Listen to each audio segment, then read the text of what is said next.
Welcome to Realm Painters. As you can tell, probably from the title and or thumbnail, I'm going to be teaching you how to paint rust and how easy it really is.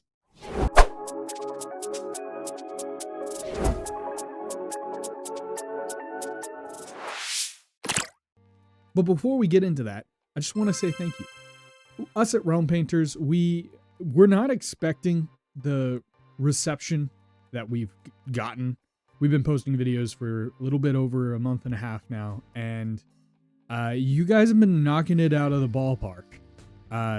Just in this last month, we've had over 6,000 views, and we've had we're up to 78 subscribers as of this recording, and it's just seeing how much you guys like our videos. It's motivating both of us to make more videos for you guys. And as this was the first request on our channel, you guys requested us to make a tutorial on how to make, or more specifically, how I make my rusted metal.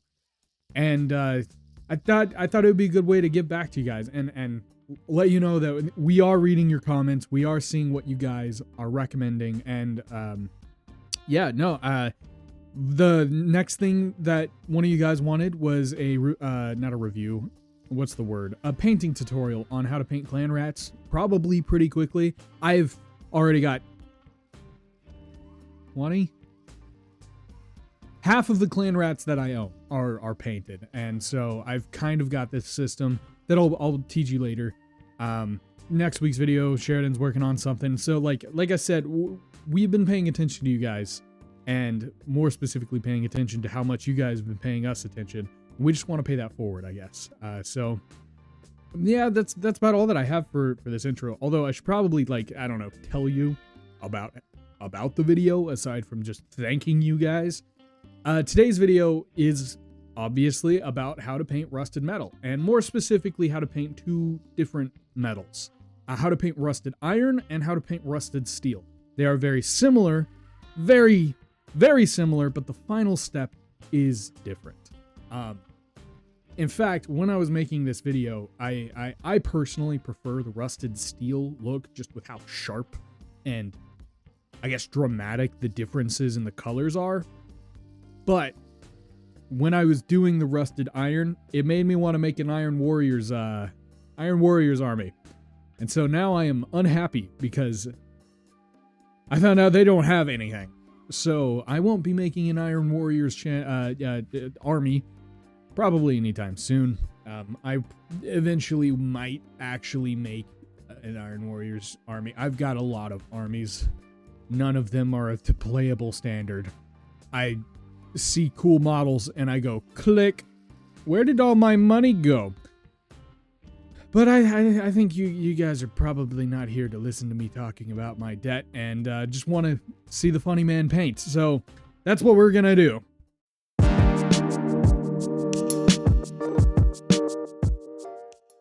The whole point of today's video is to teach you guys how to paint rust. Like this guy right here. You see all this different texture? That's the goal of the video. Alrighty, the paints you're going to need to make these two types of rust are Tau Light Ochre, Abaddon Black, Lead Belcher, and in order to make iron, you're going to need Iron Breaker, and to make steel, Runefang Steel. As you can see here, I've already primed the models black. I'm going to be using two different Chaos Warriors to show the difference between iron rust and steel rust. And I've already pre-done this step with these two guys, the guys themselves, but I will be using the shields as an example of how you're going to be using the Tau Light Ochre. Now, Tau Light Ochre is already a relatively moist paint, so you're not going to really need to add too much water, but you are going to try and get an almost wash type consistency, preferably on your wet palette. Now, if you're interested in learning on how to make a wet palette, we actually have a video for that on our channel, so if you really want to know, go check it out. But like I said, you're going to try and make an almost wash-like texture. The most important part of this process, and the most important thing that I'm going to try and hone home, or bat home, or whatever the saying is controlled chaos. One of the best parts about this whole process is it's very easy, very simple. So you see, I have this almost wash-like consistency. It's thicker than a glaze, but not just straight out of the pot. It's basically like a 1-to-1 water to paint ratio. And now if you watch, I'm going to be putting this and just kind of layering it over the whole area. The whole point of this process is to apply the orange for the rust color.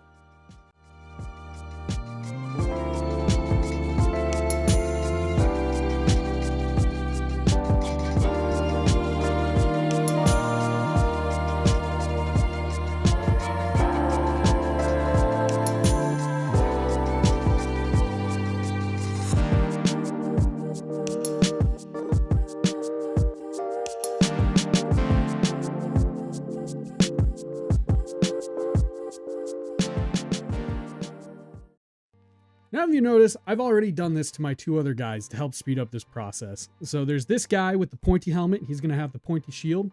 And the very next step you're going to take is use Abaddon black, or whatever black you prefer, but a very dark black. And what we're going to be doing is stippling, heavy stippling. When we get to this point, it's very important that you need to realize this is very hard to mess up. Even if you don't really like how it looks right away, trust the process. Trust me, it does not look that great at the very beginning of applying this black. When you go to apply this black, you want to stipple it, so you want to apply a thicker amount of paint than straight up dry brushing. The whole point of this is to allow that orange that you applied to basically just be in the crevices, in the cracks, and in the little damages to the armor, and the black to cover the rest of the armor. Rust gets into the little nooks and crannies, and it is really and truly just kind of an undertone, so you don't want there to be too much orange showing. As I'm going to use probably this guy as an example. Later on, you're going to see what it looks like when you have a little too much orange showing. And luckily, it's a really easy fix. Basically, you just go back with the black and you apply a little bit more in those rusted areas. Now, the reason you want to use dry brushing and not straight up painting is this idea of controlled chaos. Controlled chaos is my favorite way to paint.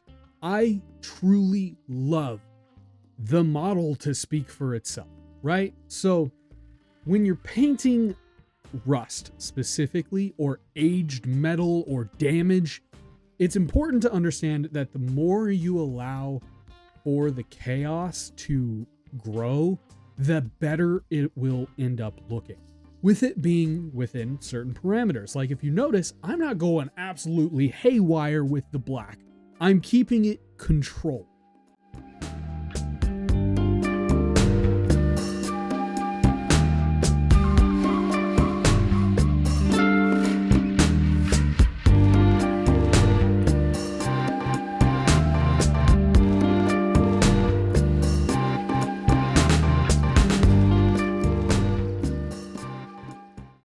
Now, if you look at this guy, he's great, right? This is the amount of black that you want to apply.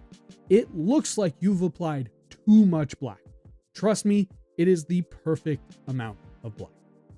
So I did a little bit of a oopsie whoopsie and forgot to record painting the lead belcher on pretty much everybody except for this last shield. I apparently did not press the record button.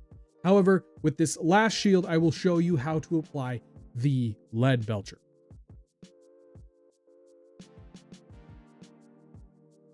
As you see, I've already done the black on this shield. It has a nice level of the black over the orange, and you're going to be dry brushing lead belcher.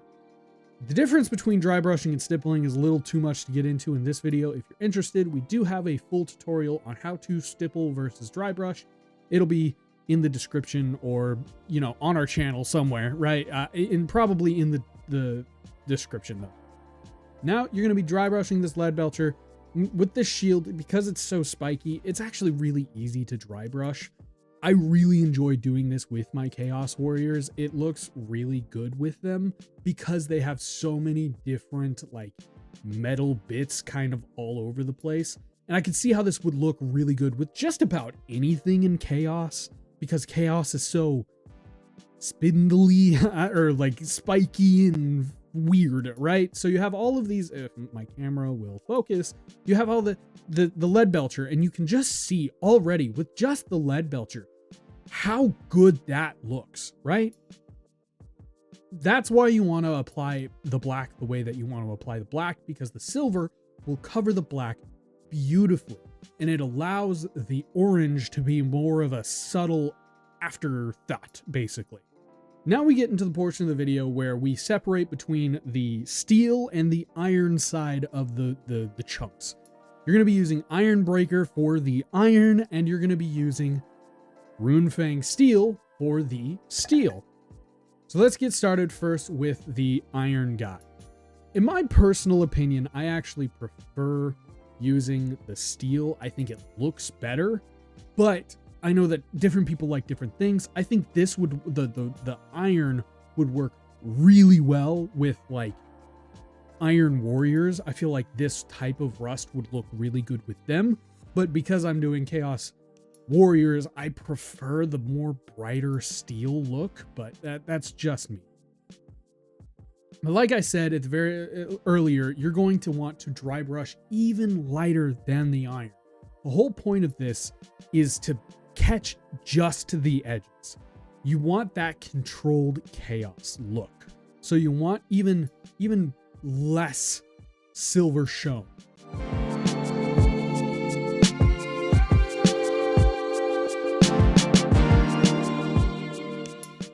Now it's time for the steel, and it's the same concept. You're basically doing edge highlighting with dry brush.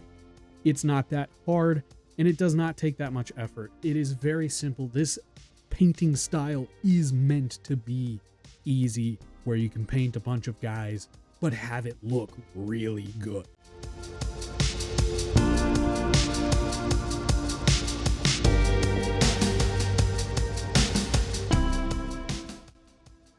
There you have it. There's the two shields next to each other. Once it focuses, the one with the chaos symbol is the steel and the other one is the iron. It's a little difficult to tell off of the camera lighting and stuff, but I'm telling you, the steel is a much like sharper, brighter steel, whereas the iron is, well, it looks more like iron. So if you're more interested in the iron side, more power to you. I think it would look really good with Iron Warriors, but I personally prefer the steel. Let me know in the comments down below which one you prefer, and just, oh yeah, here's the example of what it looks like when you have more black versus more orange. Obviously, if you're going for more of like an undead look, I would do the more orange. And this is what one of my finished Chaos Warriors looks like, with all of the other colors and stuff. But that's about all that I have for you. Let's get into the outro. And just like that, you have learned how to paint rust like a professional. It was probably, I'm assuming, at least for me, really easy. And I've only been painting for so long. I've not been painting.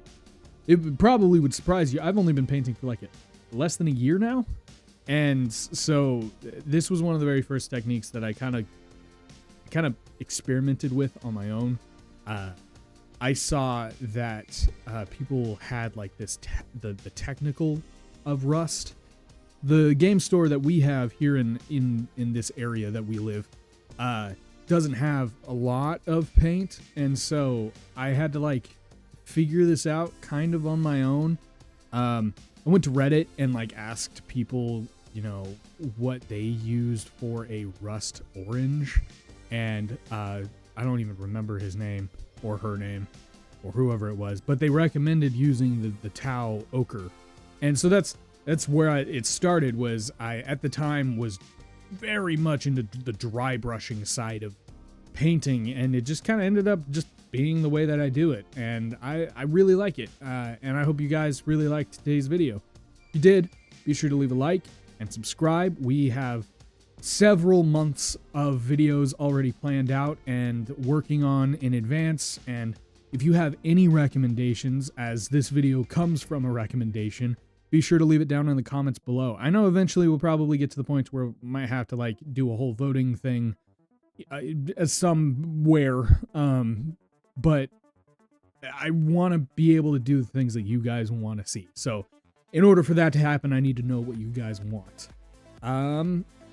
But yeah, that's about all that I have for you guys. So I'll just hit you guys in another realm. See ya.